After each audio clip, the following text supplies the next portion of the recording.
तीन तलाक और हलाला जैसी प्रथाओं की पाबंदी के लिए सरकार गंभीरता से काम कर रही है। तीन तलाक पर लखनऊ में आज से 2 दिन की all India Muslim personal law board की बैठक है, जिसमें तीन तलाक पर कुछ चर्चा होगी। और दूसरी तरफ एक वेबसाइट ने तीन तलाक और हलाला पीड़ित महिला के दर्द का खुलासा किया है। तलाक के बाद दोबारा शादी के लिए निकाह हलाला के लिए एक शौहर अपनी बीवी को मजबूर करता है। महिला मजबूर होकर एक कागज के लिए सब कुछ करती है। इस वीडियो में वो महिला अपना दर्द बयां कर रही है। एक जिम्मेदार वेबसाइट से तीन तलाक और हलाला पीड़ित महिला की खबर ली गई है। जी न्यूज के रिपोर्टर आपको इस खबर की हर अपडेट देंगे।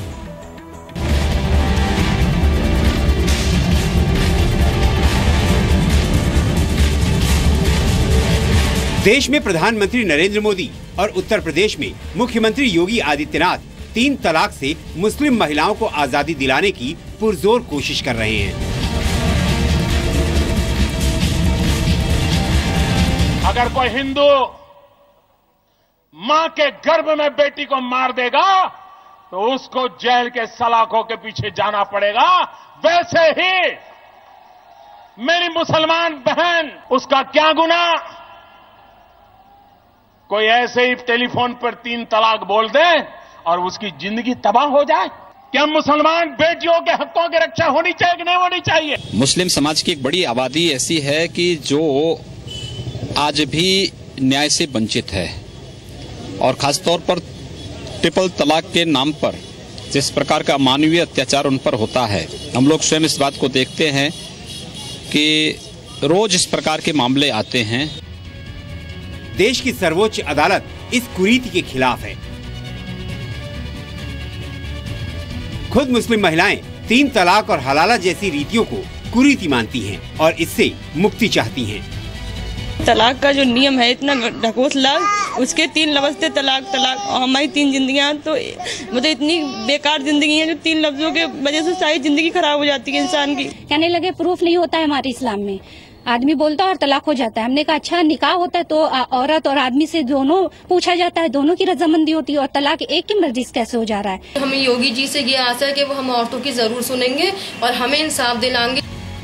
मुस्लिम महिलाओं के लिए तीन तलाक और हलाला किसी श्राप से कम नहीं है। मुस्लिम महिलाओं के कल्याण के लिए काम करने वाली समाज सेवी शाइस्ता अंबर तो कहती हैं कि हलाला बलात्कार से कम नहीं है। शाइस्ता अंबर ने एक हलाला पीड़ित महिला से बात की। बातचीत का वीडियो मोबाइल पर शूट किया गया। हम आपको वो वीडियो दिखा रहे हैं, वो बातचीत भी सुना रहे हैं। यकीन कीजिए आपका सिर शर्म से झुक जाएगा।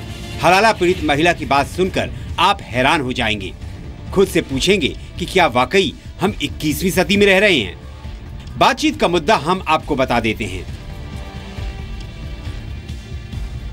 लेकिन उससे पहले आपका ये जान लेना बेहद जरूरी है कि मुसलमान समाज में हलाला प्रथा क्या है। इसे आप कुछ इस तरह समझिए। मान लीजिए कि ए का बी के साथ निकाह हुआ। ए अपनी बीवी बी से नाराज हो गया क्योंकि सब्जी में नमक ज्यादा था। ए ने अपनी बीवी बी को गुस्से में बोल दिया तलाक तलाक तलाक। तलाक देने के बाद गलती का एहसास हुआ तो ए मौलवी के पास गया। ए ने मौलवी से कहा मैं अपनी बीवी से दोबारा शादी करना चाहता हूँ। मौलवी ने ए से कहा तुम्हें बी का किसी गैर मर्द से निकाह कराना होगा। मौलवी ने ए से कहा जब बी का गैर मर्द से तलाक हो जाए तो तुम निकाह कर लेना। मौलवी ने ए से कहा अपनी बीवी बी के लिए मैं गैर मर्द कहाँ से लाऊं? मौलवी ने ए से कहा चिंता मत करो, तुम बी का निकाह सी के साथ करवा दो। मौलवी ने ए से कहा सी के साथ तलाक के बाद तुम दोबारा बी से निकाह कर लेना। ए की बीवी बी का सी के साथ जो निकाह हुआ उसे निकाह हलाला कहेंगे। ए की बीवी बी का सी के साथ पति पत्नी जैसा रिश्ता बनेगा। सी जब बी को तलाक देगा तब ए का निकाह बी के साथ हो सकेगा। तीन तलाक और हलाला जैसी प्रथा पर्सनल लॉ के अंतर्गत आते हैं। वित्त मंत्री अरुण जेटली ने भी कहा कि अब समय आ गया है कि दशकों से चले आ रहे पर्सनल लॉ को संविधान के दायरे में लाना चाहिए। Near future sometimes that when all laws must confine to the constitutional rights itself, personal laws need not, because they are not laws for that purpose, so they were excluded.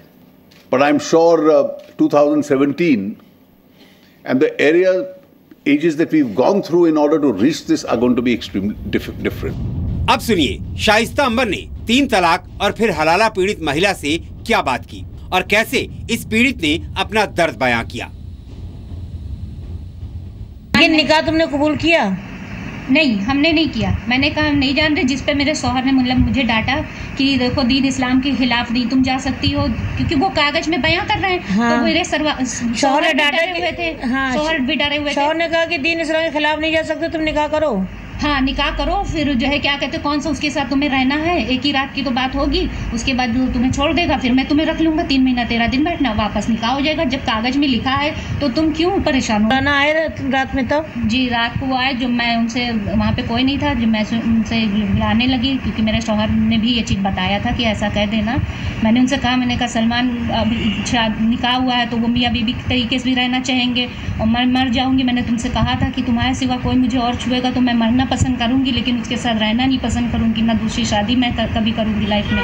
लेकिन आज अल्लाह ने ये ज़िंदगी में दिए हैं, अल्लाह ने क्या तुम्हारे घर वालों ने गलत फ़ायदा उठाया है तो करना पड़ेगा। चलो ठीक है, ये भी मैं मानने को तैयार हूँ। हमारे घर वालों को सिर्फ एक प्रूफ देना है, कागज़ तैयार करवाना है, जो कि वो बयां कर रहे हैं कागज़ में कि ये दूसरे शख्स से निकाह करें, फिर वो शख्स इन्हें पुनः तलाक दे दे सुरक्षा से, तो मैं दोबारा रख लूँगा, वापस मैं दोबारा निकाह कर लूँगा और इसमें कोई हिला हवाली नहीं करूँगा। और ये चंद कागज़ है जो महिला थाने में मैं लिख के दे रहा हूँ। ससुराल वालों ने, ये शौहर ने क्या किया? तुमको रखा? नहीं रखा, ये कागज़ ये सब अदा हो गया। हलाला के बाद भी महिला को उसके शौहर ने नहीं अपनाया। हम महिला सशक्तिकरण की बात करते हैं। सवाल आपसे है, क्या मुस्लिम महिलाओं को 3 तलाक और हलाला जैसी प्रथा सशक्त करती हैं या कमजोर करती हैं? आज से लखनऊ में 2 दिन तक all India personal law board की बैठक है, जिसमें 3 तलाक के मुद्दे पर विचार विमर्श किया जाएगा। 2 दिन पहले ही कल्बे सादिक ने कहा था कि 3 तलाक को अगले 1.5 साल में खत्म कर दिया जाएगा। मुस्लिम पर्सनल बोर्ड इसकी तरफ मुतवज्जे है, ध्यान रख रहा। कलकत्ते में जो हुआ था उसमें हम थे, वहाँ मौजूद थे, उसमें लोगों ने तय किया कि हम खुद इस बुराई को समाज से मिटा देंगे। हमारी निवेदन सरकार से कि वो इंटरफेयर न करे, हम खुद 1.5 साल में इसको खत्म कर देंगे। शाइस्ता अंबर का कहना गलत नहीं है कि हलाला किसी रेप से कम नहीं है। 3 तलाक और हलाला जैसी प्रथाओं पर अब कानूनी पाबंदी लगाना ही चाहिए। मुस्लिम महिलाएं भी कहती हैं कि 3 तलाक और हलाला जैसी प्रथाओं पर अब कानूनी पाबंदी लगनी ही चाहिए। हर मुसलमान महिला एक सवाल पूछ रही है कि 3 तलाक और हलाला से आजादी कब मिलेगी। ब्यूरो रिपोर्ट, जी मीडिया। तो मुस्लिम महिलाएं कहने लगी हैं कि हलाला नहीं, मौत को